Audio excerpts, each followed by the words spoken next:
What is going on, guys? Joey here, and I am out late going for a walk. It is 5 days after I got back from Worlds, 5 or 6 days. And I just wanted to touch base with you guys. There's an episode of King of the Lifts and a little post-meet mini podcast, how are we feeling about everything, recap with some of the boys, so that'll be up. But yeah, I really wanted to just kind of, as I'm on this walk, talk to you guys a little bit and just go over everything that went on, kind of like in a summary type of way, like a brief type of way, because obviously it was a long week. But the travel was not too bad. It was pretty long, but it wasn't horrible. I was very tired. I didn't really ever get adjusted to the time change. So I was pretty much living off of naps. Just little power naps here and there. There was so much to do. I had tons of meetings. I did a lot of, content and interviews, and obviously, like, my lifters were competing, so I had to be there for that, and it was just a really amazing experience. I felt very appreciated. I felt very loved.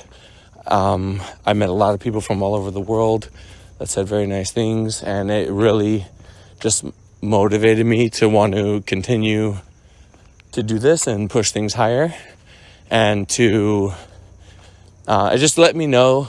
I think back to when I was like deciding of whether or not this is the way that I wanted to go with my life. And I just, this last week just really reminded me that I'm doing I'm on the right path. I made the right choice. And you guys, are the ones making me feel that. After, I met so many people from all over the world. It was such a... By the way, if you guys hear that little clicking, I think we have bats.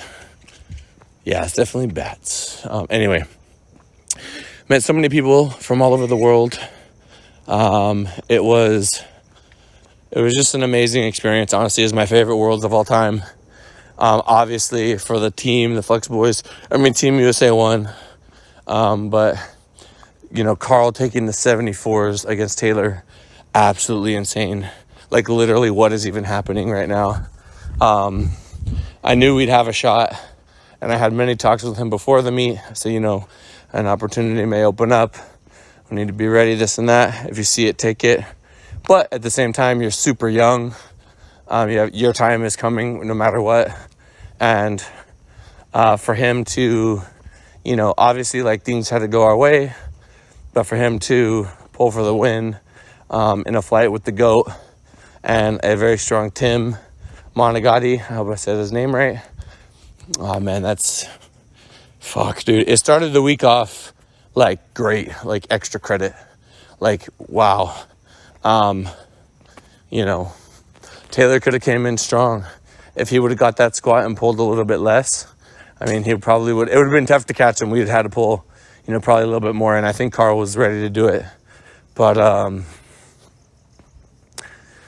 what a week, seriously.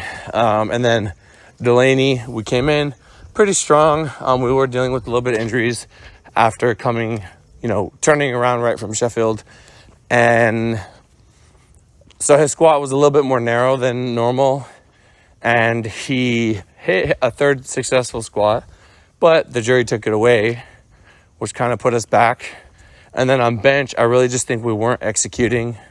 That's really it, because on this third attempt, he got it together and it was fast. It was very fast. So there's more there. And then on deadlift, we were a little bit flat. It was a very fast flight, but I'm not sure what the deal is. We did come out a little bit flat. I know in the deadlift, it does affect his injury. So that could have been a factor, just not being able to do as much volume as we need to. On squat to keep our deadlift up. I know it sounds weird, but like sometimes that's how it works. But we got the job done. Shout out to Coach William and Ina. Holy hell, that was a crazy last pull. Freaking crazy. Like, I was thinking to myself, Ina was 8 for 8 at this point. He earned his opportunity to go for the win. We didn't execute, and if he gets it, he gets it. But he didn't. So I guess the gods, they just didn't want him to have it just yet. So shout out to Ina. Anyway, me and Delaney, we know we're going to go back to the drawing board. We're going to lock it in, and we're going to get better. Anyway, Keiko, stacked 93 kg class after Gavin's squat got taken away or didn't go. I don't even remember. I just kind of said, okay, we're immediately looking at Emil and Gustav. And Emil was doing good, and then he missed his last deadlift, which didn't really affect us too much. But then, I just said, okay, John just has to make his. John makes his, and then Gustav very smartly goes for second place.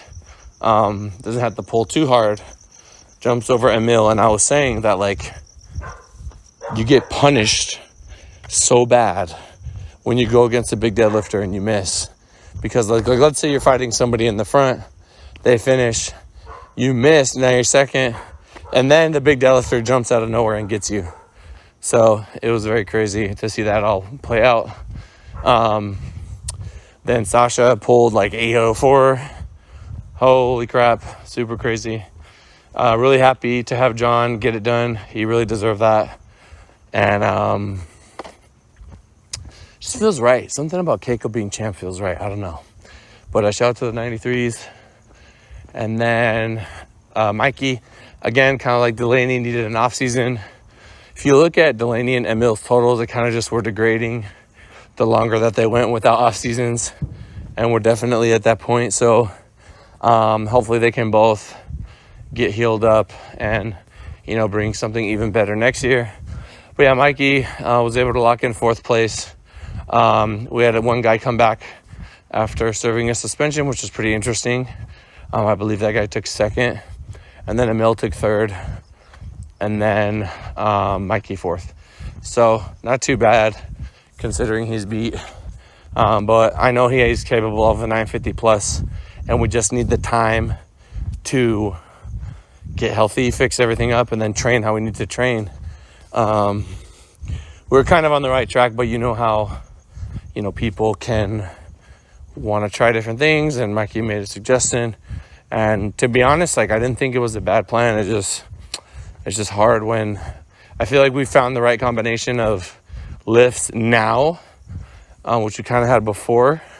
But I think if we stick on them, Mikey should be able to get healthy again and then push like we need to push and hit numbers that I know he is capable of hitting.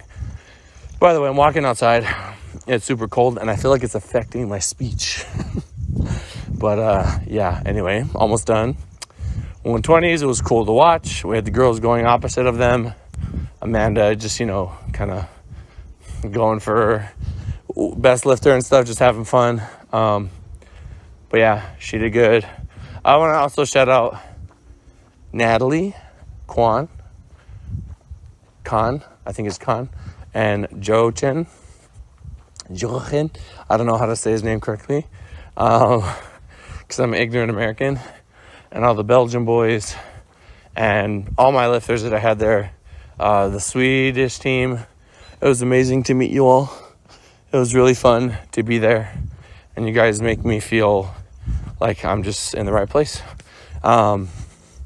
Yes, jumping back to Amanda, had some fun, went for best lifter. That is a weight that she has pulled before, more than that actually, 590 I believe, and just missed that lockout just due to grip. No worries. It was a fun meet though. And then last day, Jesus was just kind of going against himself, hit 1,003 for the cameras, and then pretty much chilled out. Had some weirdness on bench, kept hitting the rack, but we will fix that up, no problem. Need to lock in the grip for deadlift. We may need to pull that 1,000 pounds one day, and I want to make sure we have the grip to do it. And then the super heavyweight women Pretty crazy battle coming in with Sonita. You know, I was like, all right, Bonica's the one to beat. She ended up bombing out on deadlift. Although if she would have got that deadlift, I'm not sure how much more she had in the tank. Which meant it was us against the Canadian lifter, Brittany. I believe her name is Brittany. We ended up pulling for the win. And the way it flew up, but just having some troubles at lockout with grip and stuff. So it wasn't really grip. It was just leverage. It gets harder for the bigger lifters. But I do believe, you know, whenever you're exploring new territory with a lifter, kind of like we were with Sonita, because she had gained so much strength. Plus, she had a weird mishap a week before. We didn't know how that was going to affect her. So you got to kind of lower your expectations a tiny bit. So to end up with the world record 285.5 on squat after the week that she had, I mean, I'm not mad at that at all. I'm very happy. I'm happy, but I'm not content, because I know she can do much better. And she knows it too. And she like, we had, you know, once we fixed the grip, she has like a lot more. But yeah, also bench was weird, but I'm really proud of her. I'm excited to keep building. I know she's hungry. Some really cool things coming up. But yeah, yeah, guys, I don't know. It was an amazing experience. I don't know if anyone's ever going to have 4 open males win worlds ever again. I just like, I'm thinking about that and I'm like, damn, pretty crazy. But of course, I know things can change. Wow, my voice just cracked. I know things can change, and it's going to get tougher. The bigger powerlifting gets, it's going to get tougher and tougher and tougher. The standards are going to get harder. When there's a lot on the line, the judging is going to be as close to perfect as it's going to be. Of course, in every sport, there's bad calls, but shit happens. I know it could all end tomorrow. You guys heard that video. So I am taking a moment to be thankful for what we did. At the same time, I know it could all end quickly, and we need to keep pushing. We need to keep improving. Powerlifting never stops. There's always somebody coming after you, and that's just kind of the name of the game. Let me see if there's anything else. Yeah, really cool. I'm excited to see the IPF side grow. It'll be, you know, I think there's just a couple big carrots that the, you know, IPF side is hanging in front of us, and people really want to go after that Sheffield, that world title, and then the world games that's coming up. So, and then after that, we'll see, but that's for the next 2 years. But yeah, I don't know. It's really interesting. You know, I think about how powerlifting was 3, 4, 5 years ago, and how everything changed so quickly. The federation split was crazy. That's still being sorted out. It's just like so much. But we're here, doing cool things, traveling the world, meeting people, creating memories that I will remember forever. It's kind of why I do these videos, so I remember them. I want to look back at this and be able to listen to it. Incredible experiences, history. I love it. I get to travel the world and do stuff like this. So to everybody that I met, it meant a lot to me to hear your words.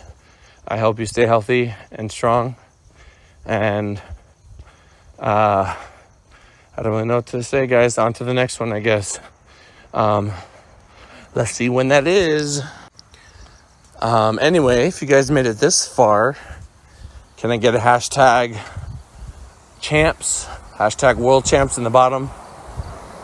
Let me know your favorite moment. I mean, we got a lot of crazy ones, and I'll see you guys in the next one. Peace.